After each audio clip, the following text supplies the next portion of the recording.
Olá, sejam bem-vindos ao Mind Asset, o podcast da Itaú Asset. Eu sou a Isa, da equipe de comunicação do Itaú, e hoje o nosso episódio é sobre um tema que está no centro das atenções dos investidores: os fundos de crédito privado.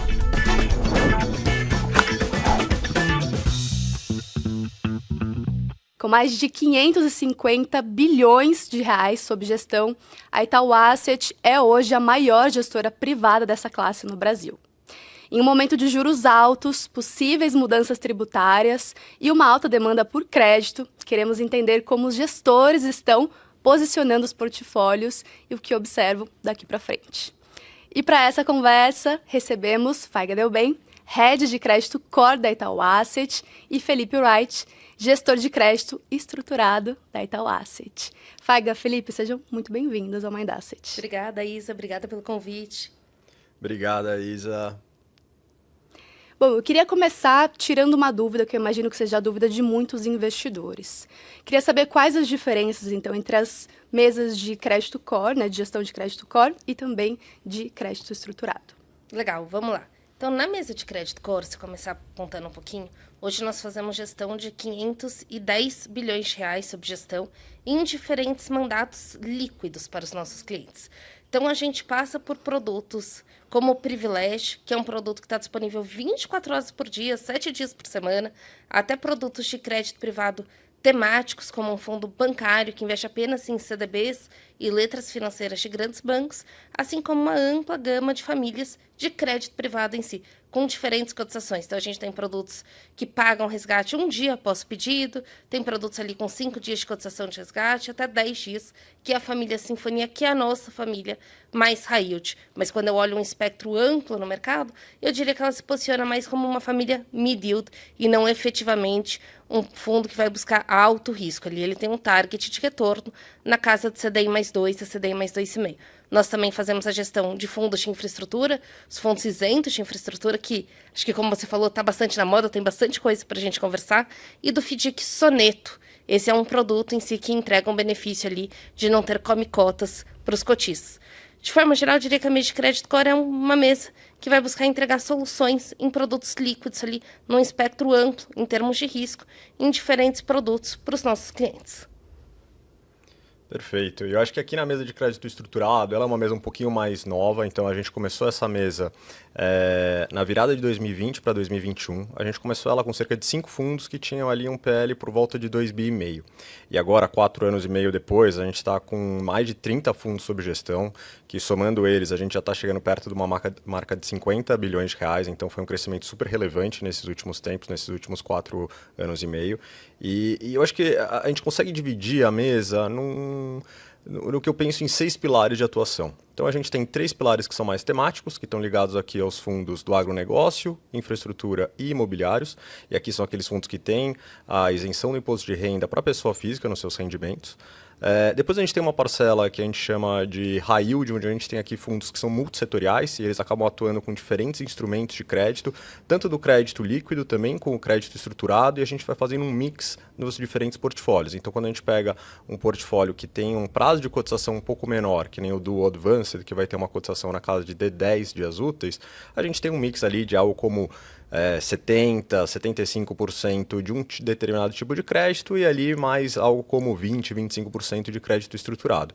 E até quando a gente chega nos fundos de mandato já fechados, com um prazo definido de duração, como é o caso da família Alpes, a gente está falando aqui de um fundo que tem 100% do seu patrimônio alocado em ativos de crédito realmente estruturado, que são ativos bem sofisticados, mas que acabam tendo uma iliquidez, ou seja, são ativos que a gente vai segurar até o vencimento, aquela estratégia buy and hold. Depois a gente tem ativos num pilar de atuação que é a parcela de oportunidades especiais, em que a gente atua aqui com empresas que estão numa situação um pouco mais delicada e precisam de um novo fôlego, que é o que a gente chama de distressed ou special situations, e também a gente atua em parceria numa parcela de legal claims, que é comprar ativos judiciais. Tanto ativos contra entes públicos a nível da União ou estaduais e também contra empresas privadas. E, por fim, a gente tem uma parcela de monoteses, que são alguns ativos que a gente comprou dentro de um único fundo, ou seja, ficaram fundos monoativos. O que eu acho legal aqui, talvez, comentar, Isa, é que juntos as duas mesas oferecem uma grade muito completa para os clientes do Itaú como um todo. Se complementam, então, né, a gente tem todo o espectro de crédito entre as duas mesas, trabalhando com muita sinergia. Às vezes até com o mesmo ativo, compondo parte dos dois portfólios, em visões diferentes, períodos de investimento diferentes, proporções diferentes, mas, de alguma forma, a gente está aqui olhando todo e tem uma grade muito completa para o nosso cliente final. Maravilha. Então, contexto dado, queria falar um pouquinho, Faiga, sobre debêntures incentivadas. A gente passou por um semestre histórico na emissão desse tipo de ativo e essa demanda mais alta acabou reduzindo o prêmio, né, para o investidor, já que as empresas conseguem captar pagando menos. Na prática, onde vocês estão enxergando oportunidades, tem, né, ainda oportunidades interessantes e quais os riscos que o investidor precisa ficar atento nesse momento? Legal. Vou começar indo super direto aqui na nossa visão, que tem bastante oportunidade, com muito cuidado, com muita seletividade, mas a gente segue vendo bastante coisa interessante na classe de fundos isentos. Então, acho que para a gente entender um pouquinho do momento, vale uma breve recapitulação do que aconteceu aqui ao longo dos últimos 18 meses. E aí eu vou lembrar em especial no comecinho de 2024, quando a gente teve uma mudança regulatória, onde você passa a ter uma restrição de lastros para emissão de CRIs e CRAs, e uma mudança no prazo de carência para as emissões de LCAs e LCIs, e aí você tem na debênture de infra um instrumento sólido com liquidez que permitia ao investidor se posicionar em um investimento isento de imposto de renda. Foi esse o primeiro grande boom desse mercado, quando a gente viu um fluxo muito forte de captação e, consequentemente, um fechamento de spread, então uma valorização de ativos. Desde então, a gente veio numa tendência contínua aqui de movimento de fechamento de spread, valorização dos ativos, e que foi acelerado novamente pela discussão da MP 1303, que é um pouco da discussão da MP dos isentos que a gente tem agora, onde, se a MP for aprovada, existe a interpretação de que, a partir do ano que vem, esses ativos deixam de ser isentos e passam a ter uma alíquota de imposto de renda de 5%. Então, tentando se antecipar a isso, a gente viu muito investidor ali buscando investir agora, porque a leitura é que o investimento realizado ao longo de 2025 está preservado dessa mudança tributária. E, sem dúvida, essa forte captação novamente se reflete num fechamento de spread, numa valorização dos ativos. Como é que a gente se posiciona e o que eu acho que é importante aqui da gente falar? Essa é uma classe que a gente consegue entregar indexadores diferentes para o nosso investidor. Então, hoje na nossa grade, a gente tem tanto produtos pós-fixados em CDI, como produtos em inflação, além de algumas captações temáticas ali pré-fixadas e alguns produtos que reúnem risco de crédito e risco de mercado. Então, você tem uma gama completa que o investidor pode se posicionar aqui para capturar esse benefício. Se associar a um gestor que vai navegar nesse ambiente atual de spreads menores, com muito cuidado, para você não ter um susto de crédito, está investindo numa empresa que eventualmente vai ter um desafio maior ali, dado a taxa de juros, dado um projeto que ainda não tem toda a necessidade de financiamento equacionado, é super relevante para você chamar aqui, escapar de cascas de banana, escapar de problemas ali, e no crédito isso é muito relevante. Então, gosto muito dessa classe, vejo muita oportunidade para o investidor que tem menor apetite à volatilidade. O fundo redeado, o fundo em CDI, atende muito bem isso. Para o investidor que quer capturar um eventual fechamento de curva de juro real, o fundo em inflação é um bom momento na nossa visão de posicionamento. Então, acho que a gente tem 2 produtos bem competitivos que vão navegar num ambiente de spread menor, mas que, quando a gente considera o benefício da isenção fiscal, a gente gosta bastante, segue gostando bastante aqui dessa classe como um todo, e vemos várias oportunidades legais. Perfeito. E, Felipe, pegando esse gancho, né, que a Faiga comentou, da MP 1303, ela ainda está em análise, mas tem um potencial de impactar a indústria de fundos de crédito. Como é que vocês estão enxergando isso na mesa de crédito estruturado? Como é que vocês têm se preparado para esse cenário, né, de possíveis mudanças? Perfeito. Eu acho que, realmente, contextualizando aqui, no momento que a gente está gravando, a gente não tem ainda uma definição do que deve acontecer ou não com a SMP, então acho que a gente tem conversado bastante com diferentes players desse mercado, a gente tem toda uma conversas tanto em diferentes fóruns de Ambima e também entendendo em Brasília o que está acontecendo e como essa MP ela deve se desenvolver, mas a verdade é que a gente ainda não tem uma definição no momento. E aí, para o universo de investimentos, eu destaco 2 pontos que eu entendo que são mais relevantes aqui para esse universo. Então, a gente tem um primeiro movimento em que atualmente a gente tem uma tabela regressiva do imposto de renda para os investimentos. E o que o governo está propondo é você fazer uma alíquota única de 17,5%. Então você tira essa ideia da tabela regressiva e você mantém uma alíquota única, seja para um investimento de 3 meses ou para um investimento de 3 anos. Você teria sempre essa alíquota única de 17,5%. O que são os impactos que eu vejo aqui? Eu acho que isso é para aquele investidor que está fazendo um investimento muito visando num curto prazo. Então, às vezes, eu quero deixar um dinheiro num fundo caixa, por exemplo, ou até comprar um CDB de um banco que eu vou usar daqui a 3 meses. Isso é até interessante, porque antes ele pagaria uma alíquota de 22,5% e agora está pagando de 17,5%.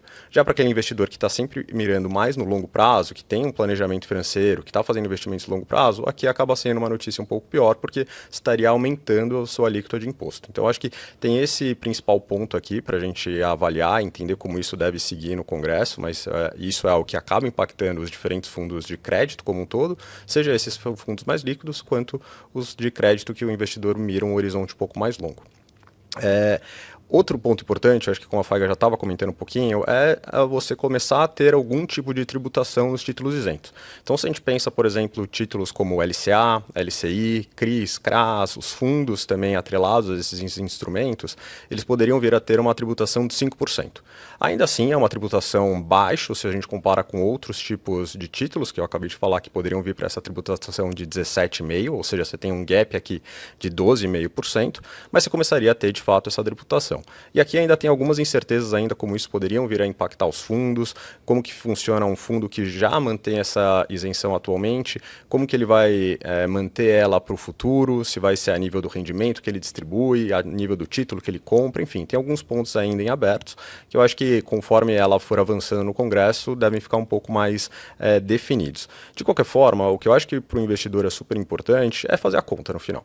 É entender, atualmente eu tenho um título isento que está sendo negociado no mercado a determinado nível de spread. Se eu comparo com outro título que tem uma tributação agora potencialmente de 5%, quanto que é o meu retorno final líquido de imposto? Eu acho que é sempre para o investidor aquela ideia de comparar banana com banana. Então vamos fazer uma comparação de um título que está sem o imposto quando você compara com outro título que tem imposto, mas olha o retorno desse título pós-imposto.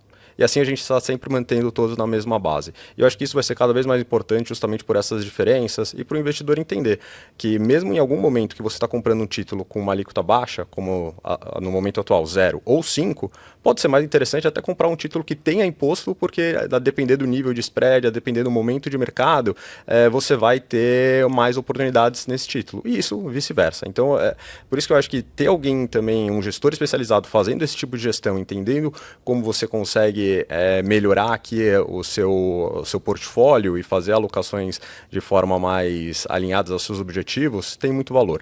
Então, eu acho que no final é muito uma ideia do investidor começar a fazer bastante conta para conseguir fazer essas melhores alocações. E aí, dentro dos nossos fundos, quando a gente pensa nessa parcela isento, o que a gente tem feito bastante é aproveitado o momento, tem tentado construir portfólios com ainda alguns ativos que têm algum nível de spread mais interessante para conseguir passar por esse momento.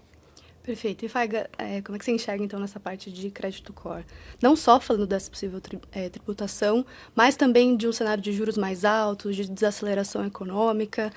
E também queria que você comentasse um pouquinho dos lançamentos, né, de 2 novos fundos de debêntures incentivadas que aconteceu recentemente. Legal, vamos lá. Então, falando primeiro do crédito como um todo aqui, acho que vale a gente pontuar que, diferente de outros momentos em que o mercado tinha vários desafios e preocupações, a gente está num contexto muito diferente. E aí eu vou comparar claramente com a crise de 2020, da pandemia, e com o estresse no mercado de crédito do primeiro trimestre de 2023, quando a gente teve ali recuperação judicial de lojas americanas e da Light. Naqueles 2 momentos, a gente teve um efeito surpresa muito grande. Ninguém esperava ali uma pandemia. Ninguém esperava uma companhia, até então investment grade por grandes agências de rating, acabar pedindo RJ em um curtíssimo período de tempo. Então, o mercado foi pego de alguma forma de surpresa e isso causou um impacto importante no mercado. Hoje, a gente tem um cenário de taxa de juros mais alta, sem dúvida, que traz desafios para as empresas, isso é importante a gente lembrar, mas ele foi amplamente antecipado. Antecipado por nós, gestores, que conseguimos girar os nossos portfólios e nos preparar para navegar nesse ambiente com companhias mais resilientes, com as companhias que estão melhor preparadas para o ambiente de taxa de juros alta, assim como foi antecipado pelas próprias companhias. Você fala muito sobre as companhias que fizeram o dever de casa, Exatamente, assim, elas conseguiram, então, especialmente ao longo do ano passado, elas tinham muita oportunidade ali de tomar recursos de longuíssimo prazo, alongar, então, suas dívidas. Tem uma empresa que está agora precisando acessar mercado e, ao mesmo tempo, elas estão com alta liquidez. Então, a gente conseguiu ali entrar como um todo no mercado de uma forma muito mais preparada para um cenário, pessoal, que é verdade. Selic alta machuca o balanço das empresas. E como é que isso machuca?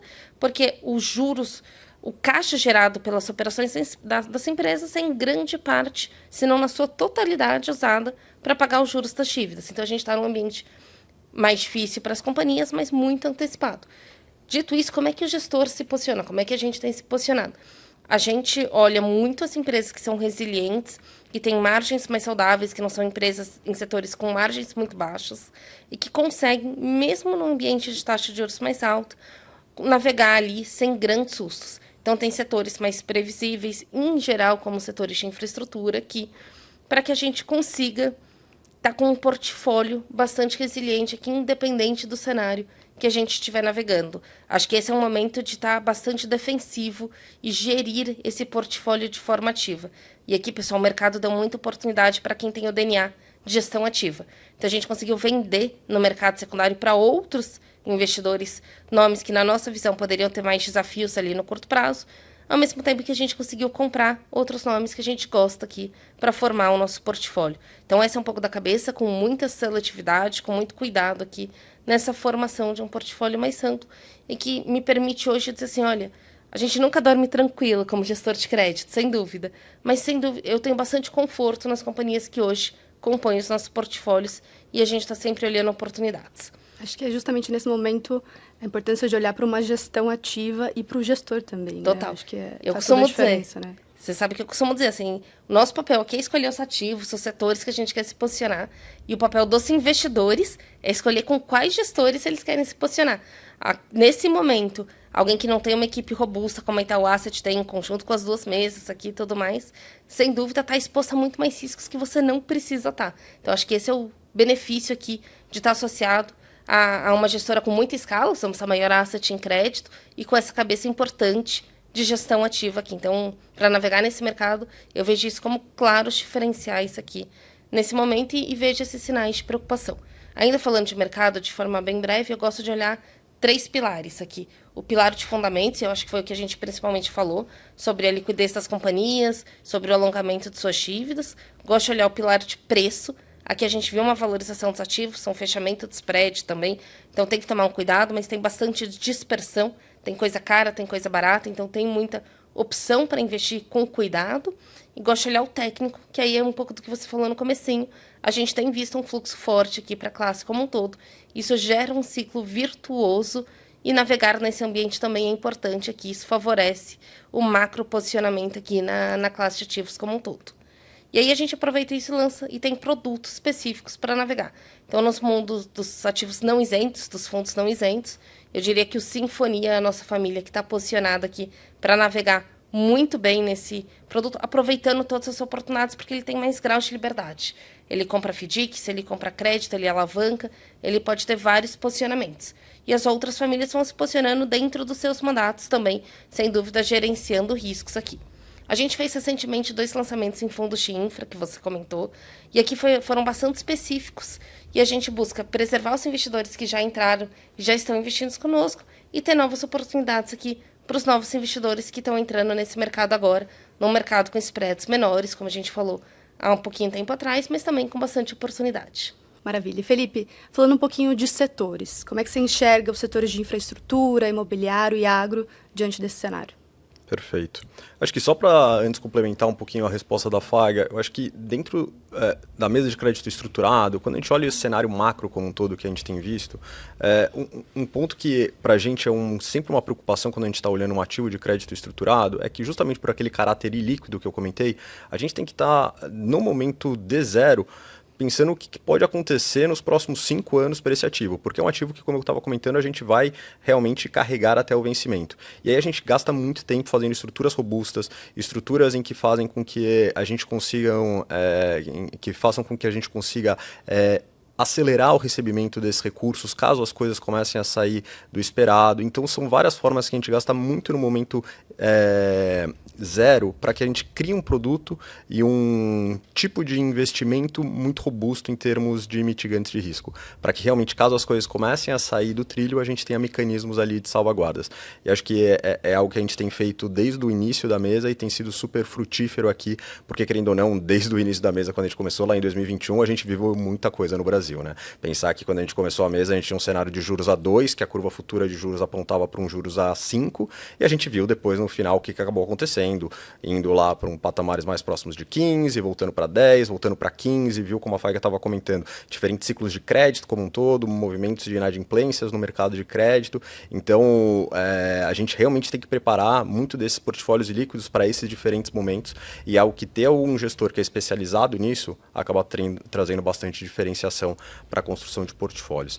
E aí, entrando em si na pergunta sobre como a gente está olhando aqui mercado de infraestrutura, do agronegócio e imobiliário. Eu acho que no mercado do agronegócio a gente viveu nos últimos tempos realmente um maior momento de volatilidade. A gente viu o setor agro acabando tendo realmente dinâmicas um pouco mais complexas nesses últimos períodos. Acho que a gente teve alguns efeitos climáticos que acabaram impactando o mercado. Depois a gente teve também alguns movimentos de volatilidade nos preços da commodity, que fez com que o mercado brasileiro em si, perante o mercado global, acabasse sofrendo mais. Isso levou a diferentes empresas para um caminho de, às vezes, ter que pedir uma recuperação judicial, um próprio produtor rural também pedindo alguma salvaguarda para tentar um movimento de reestruturação. Isso acabou realmente impactando essa dinâmica. A gente viu várias empresas do mercado também pedindo recuperação judicial, empresas com valores relevantes de dívida dentro desse mercado, e com isso a gente acabou olhando esse mercado com bastante cautela, olhando bem quais os casos que a gente queria fazer investimento, quais os casos que a gente tinha um pouco mais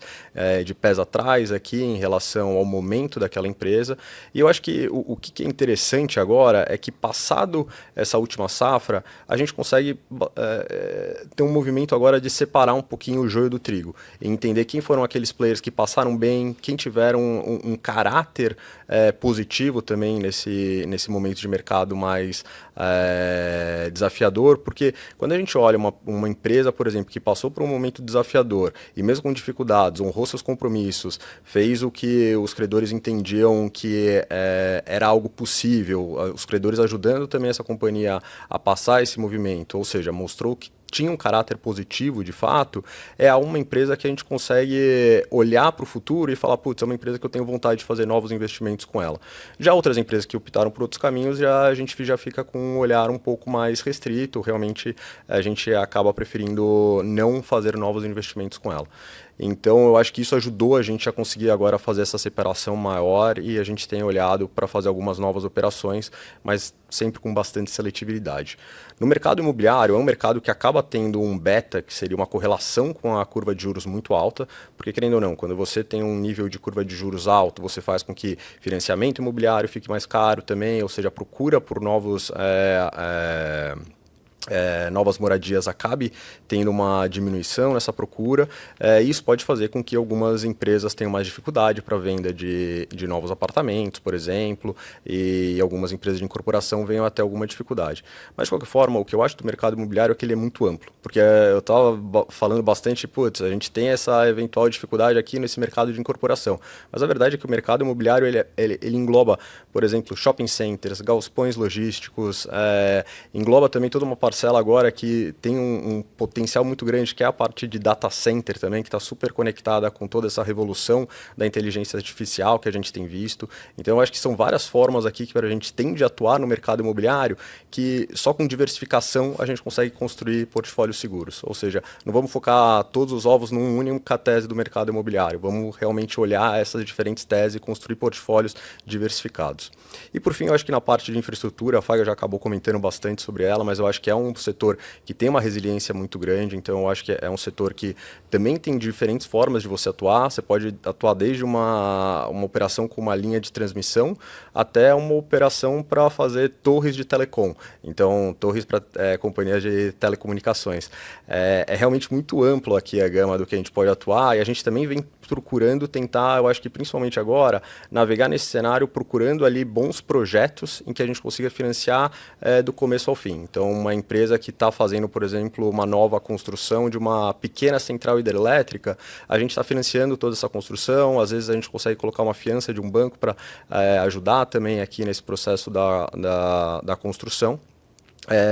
E depois é uma empresa que tem toda essa energia sendo gerada, sendo vendida para parceiros e etc. Então a gente tem olhado principalmente esses projetos onde a gente consegue olhar um pouco mais de yield no momento atual, onde a gente ainda tem algum prêmio a mais de crédito e a gente consegue entregar isso para os nossos investidores. Perfeito. E falando um pouquinho agora, Faiga, sobre FDICs, como é que você enxerga os próximos passos depois de um forte período de captação? E eu queria falar também um pouquinho do Itaú Soneto, né? Ele trouxe algumas inovações, então, sem incidência de come-cotas, uma alocação diversificada e tributação de 15% somente no resgate. Você acha que esse produto, né, essa inovação reflete o caminho que a Itaú Asset enxerga daqui para frente? Muito legal. Acho que a primeira mensagem que eu gosto muito de passar aqui é que FDIC é só um veículo. Tem gente que ouve a palavra FDIC e já fica com medo, já fica preocupado que está associado a mais risco. FDIC é um instrumento e que, muito pelo contrário, ele não gera risco, ele protege o investidor se bem estruturado aqui.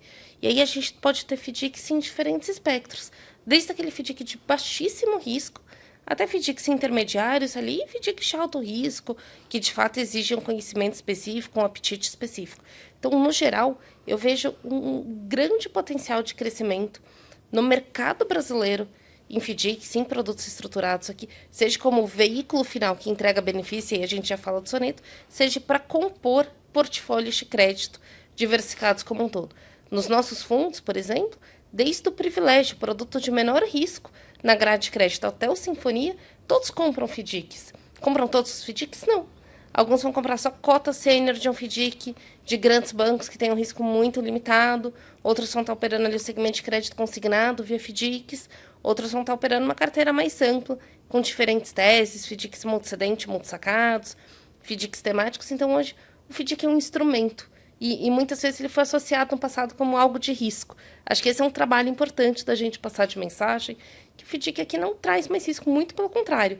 Usualmente, quando você está falando de cota sênior, mezanino e subordinada, você já está embutindo, pelo menos para parte dos investidores, uma garantia, que é essa cota subordinada ou a cota mezanino aqui, em alguns casos. Então, é algo que a gente gosta bastante e vê muito espaço para se desenvolver. Nesse espaço para desenvolvimento, uma grande aposta nossa é, inclusive, no crescimento da liquidez do FDIC no mercado secundário. E a gente tem trabalhado sobre isso. Para quem acompanha o mercado de crédito há mais tempo, a gente sabe que o secundário como um todo se desenvolveu muito. Para dar números, há 6, 7 anos atrás, o mercado de crédito no secundário negociava algo como 5 bilhões de reais por mês. Hoje a gente já vê em alguns meses negociando ali mais de 50 bilhões de reais num único mês ali, ativos de crédito como um todo.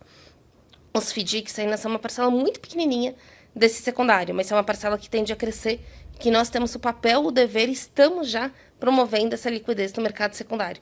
E isso permite inovações como o FDIC Soneto aqui, que a gente lançou em abril, salvo engano, aqui, que captou ali 500 milhões de reais, que era o tamanho inicial do fundo, em um produto diversificado que reúne algumas inovações como um produto como um todo. Então, aqui a gente lançou um produto líquido, o FDIC Soneto, ele paga resgate em 22 dias úteis após a solicitação, 30 dias corridos, aproximadamente aqui, e tem uma carteira bastante pulverizada entre diferentes teses de FDICs, outros direitos creditórios e uma parcela ali de outros ativos também que podem compor o portfólio. O veículo tem um benefício de ter a não incidência de come-cotas, então o imposto ele só é pago no final, no resgate do investimento numa alíquota fixa de 15% pela regulação vigente hoje. Então, acho que aqui o Soneto ele consegue reunir várias inovações e eu posso dizer que foi o primeiro de uma família de produtos que a gente tem aqui trabalhado para trazer para o nosso investidor com esse espírito de cada vez mais desmistificar os FDICs. FDIC não é algo que traz risco, muito pelo contrário. FDIC é algo que a gente pode usar para mitigar risco. Para isso precisa ter um time jurídico muito robusto, e aqui acho que nós, em Itaú Asset, temos o benefício de ter um time dedicado para isso, um time especializado. Precisa conhecer muito bem as regras, criar mecanismos de proteção relevantes, mas que, ao mesmo tempo, te permite buscar um prêmio adicional ali para o mesmo risco. E isso é claro, assim, para concluir minha visão de FDICs, eu acho que hoje, quando eu olho o mercado de crédito e a dispersão de spread, usualmente a gente encontra uma relação risco-retorno melhor em FDICs do que em muitas classes de ativos. Por quê? Porque muita gente não tem a estrutura necessária para acompanhar, para conhecer no detalhe, então acaba cobrando um prêmio pela complexidade, e também porque, de fato, ele hoje ainda tem uma liquidez, na média, um pouquinho menor do que uma debênture ou do que uma letra financeira. Mas, sem dúvida, isso é algo que está mudando rápido, e que abre muita oportunidade para a gente se posicionar. O Soneto foi só o primeiro de vários produtos que a gente deve trazer ao mercado em breve. Maravilha. E ainda pegando esse gancho de inovação, a Itaú Asset tem trazido muita inovação, né, com estratégias passando de ESG, high yield, até mercados internacionais. Na visão de vocês dois, essas inovações elas contribuem ali para uma oferta, né, para enriquecer essa oferta de produto e também para o interesse maior dos investidores? Começando pelo Felipe. Claro, eu acho que, como a Faiga estava comentando, quando a gente junta a grade de produtos de crédito, que a mesa de crédito core tem, com a mesa de crédito estruturado, a gente realmente está atuando em praticamente todas as gamas aqui do mercado de crédito e trazendo essas inovações para os nossos diferentes investidores. E a gente está sempre à procura de novas teses, à procura de novas oportunidades aqui para adequar o que é a demanda dos nossos investidores com o que a gente tem visto no mercado de crédito e tem conseguido trazer para eles essas inovações. Pensando em melhorias em termos de tributação, pensando em melhorias de formas aqui de você conseguir acessar diferentes mercados, para conseguir também trazer portfólios que tenham esse bom balanceamento de risco-retorno. Quando a gente olha aqui na mesa de crédito estruturado, e como eu comentei, a gente começou essa mesa com 5 fundos, e depois a gente veio crescendo e abrindo mais de 25 fundos nesse período, somando ali mais de 30 fundos, foi muito ouvindo esses feedbacks. Então, eu acho que a gente está sempre conversando com diferentes, por exemplo, especialistas de investimento que estão na ponta conversando com os nossos clientes para entender o que tem sido o sentimento deles, o que eles têm trazido, o que eles têm ouvido desses investidores que têm sentido falta na nossa grade, para a gente tentar pensar em como a gente consegue criar um novo produto para oferecer aqui uma solução para esse gap que os investidores estão sentindo, e a gente também, do nossa ponta, está olhando esse mercado e procurando também inovações aqui, entendendo, é um mercado que a gente talvez comece a ter agora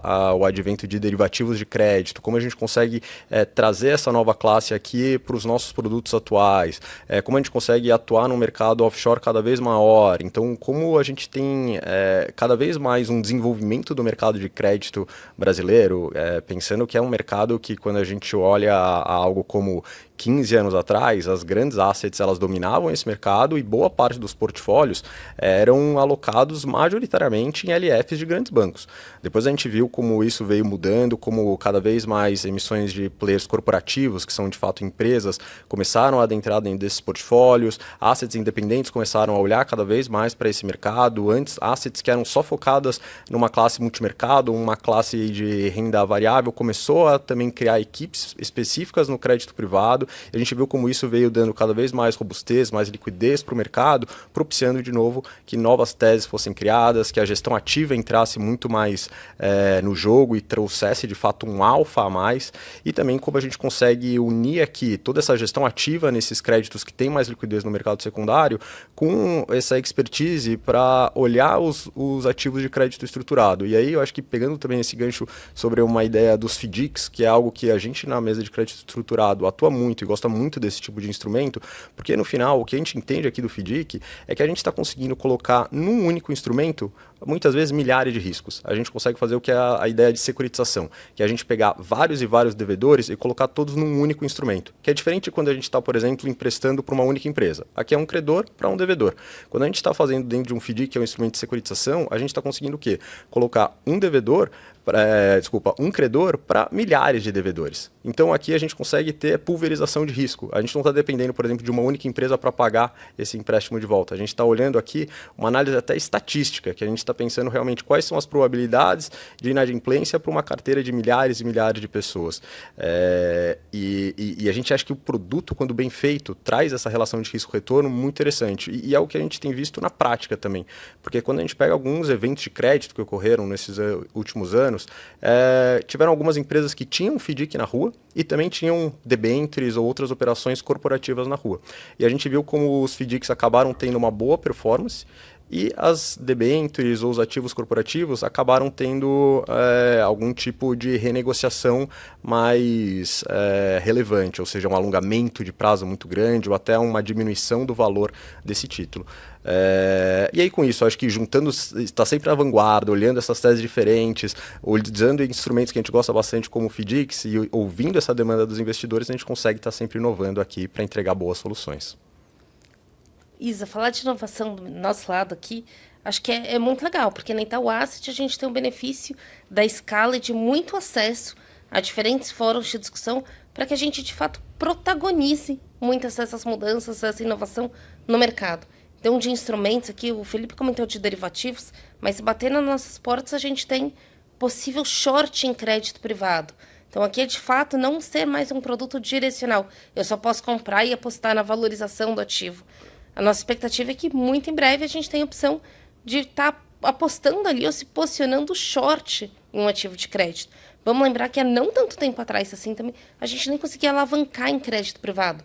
Agora a gente tem diferentes fundos que conseguem alavancar. Então, no âmbito de ativos, eu acho que a Itaú Asset consegue muito se posicionar pelo seu protagonismo e por sua escala na vanguarda que de estar, de fato, liderando essas discussões em N fóruns que a gente tem de mercado de capitais.